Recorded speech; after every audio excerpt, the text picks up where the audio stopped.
siya makakarating dahil po sa mga valid reason po. Heart condition din po siya at saka po bali nagpadala po siya ng letter po dito. Hindi ko lang po nabasa kung ano yung iba pang content. For the record, and for the information of everybody, sumulat po si Mrs. Diskaya.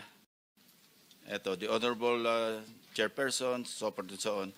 I deeply regret to inform you that I will be unable to attend the Committee on Accountability of Public Officers and Investigations, fourth public hearing scheduled for September 18 at 9 a.m. Or 9 in the morning. Mr. Chairman, with that letter, nagsisinungaling itong si Mr. Diskaya na meron daw karamdaman yung kanyang asawa. Mr. Chair, nanumpa ito to tell the truth, and dito harap-harapang nagsinungaling ka, binabastos mo kami, niloloko mo kami. Who are we citing in contempt of the committee? The one who is lying, Mr. Chairman. Mr. Diskaya. Yes. So please explain. Your Honor, humihingi po ako ng pasensya po sa inyo. Wala po akong intention talaga magsinungaling, pero yung misis ko po kasi talaga ay madalas po, may sakit po talaga siyang diabetes at saka meron po talaga siyang hypertension. At katunayan nga po, marami po siyang mga maintenance po na gamot na ginagamit.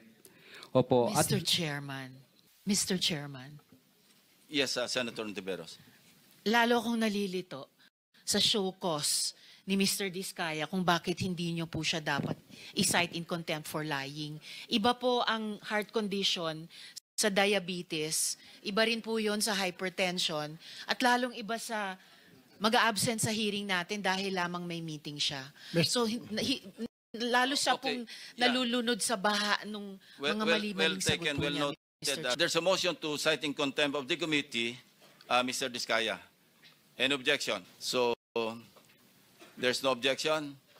So, Mr. Diskaya, you are cited in contempt of this committee.